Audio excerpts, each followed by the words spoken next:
আজ আপনাদের সাথে আদা সংরক্ষণের গোপন পদ্ধতি বা গোপন টিপস নিয়ে হাজির হয়ে গেলাম।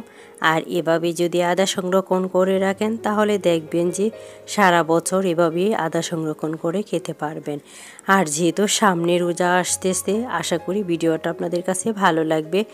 অনেকেরই ভিডিওটা অনেক বেশি উপকার আসবে। আসসালামু আলাইকুম এভরিওয়ান, কেমন আছেন সবাই? আশা করি সবাই ভালো আছেন। আমি আলহামদুলিল্লাহ ভালো আছি। এখানে আমি কিছুটা আদা নিয়ে নিয়েছি।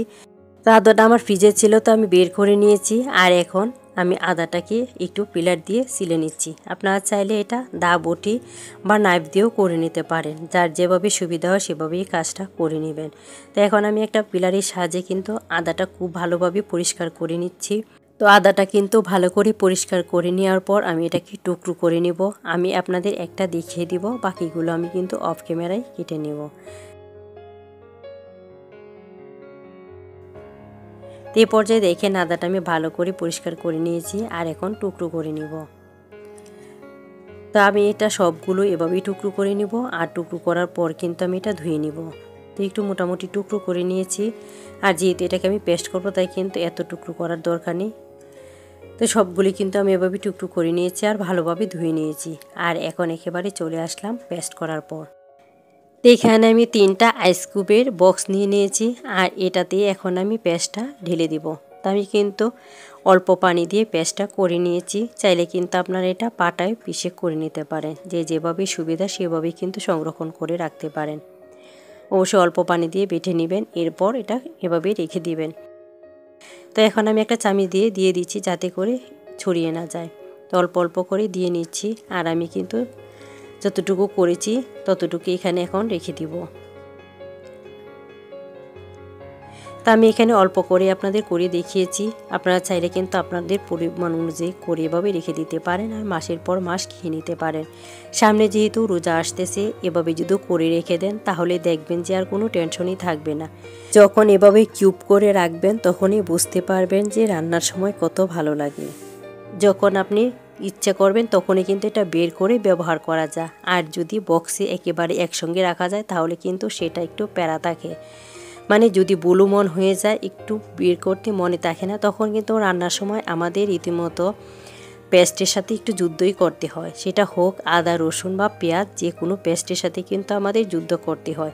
তো আশা করি যদি আজকের ভিডিওটা আপনারা ফলো করেন আর এভাবে রেখে দেন তাহলে দেখবেন যে আপনাদের আর কোনো টেনশনই থাকবে না। শুধু বের করবেন আর রান্না করে নেবেন। যদিও ভুলে যান তারপরও কোনো প্রকার সমস্যা হবে না।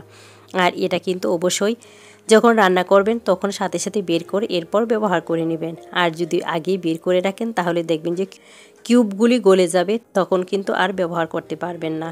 একেবারে আগের মতোই মেল্ট হয়ে যাবে। তো এখন দেখেন আমি 2টা বক্স ফ্রিজে রেখে দিয়েছিলাম আর ফ্রিজ থেকে বের করে নিয়ে আসছি একেবারে আইস হওয়ার পর।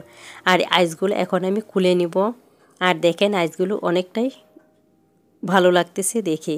এই প্রত্যেকটা আইসই কিন্তু আপনারা একটা তরকারিতে দিয়ে দিতে পারেন বা যার যতটুকু দরকার ততটুকু কিন্তু ব্যবহার করে নিতে পারেন। এটার সুবিধাই হচ্ছে এটা যে বক্সে করে রেখে দিলে আমাদের পোড়াটাই গলিয়ে নিতে হয়, আর কিউব করে রেখে দিলে কিন্তু এতটা গলাতে হয় না। শুধুমাত্র বের করে সাথে সাথেই ব্যবহার করা যায়।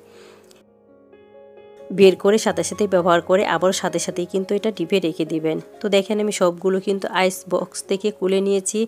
আর এই সবগুলো কিউবে কিন্তু আমি এখন খুলে নিয়েছি আর ছাড়িয়ে নিয়েছি। আর এখন আমি একটা বক্স নিয়ে নিয়েছি, এটাতে মধু ছিল, তো এটাতে আমি এখন এটা রেখে দিব। তো একটা যেহেতু আমার হবে না, তো আমি আরেকটা কিন্তু এখানে নিয়ে নেব। তো এভাবেই কিন্তু আমি সংরক্ষণ করে এটাকে আবারও ফ্রিজে রেখে দিব। তো ভিডিওটা যাদের ভালো লেগেছে অবশ্যই চ্যানেলটা সাবস্ক্রাইব করে পাশে থেকে যাবেন, পাশে থাকা বেল আইকনটা প্রেস করে দিবেন। এতে করে প্রথম নোটিফিকেশনটা আপনার কাছেই চলে যাবে।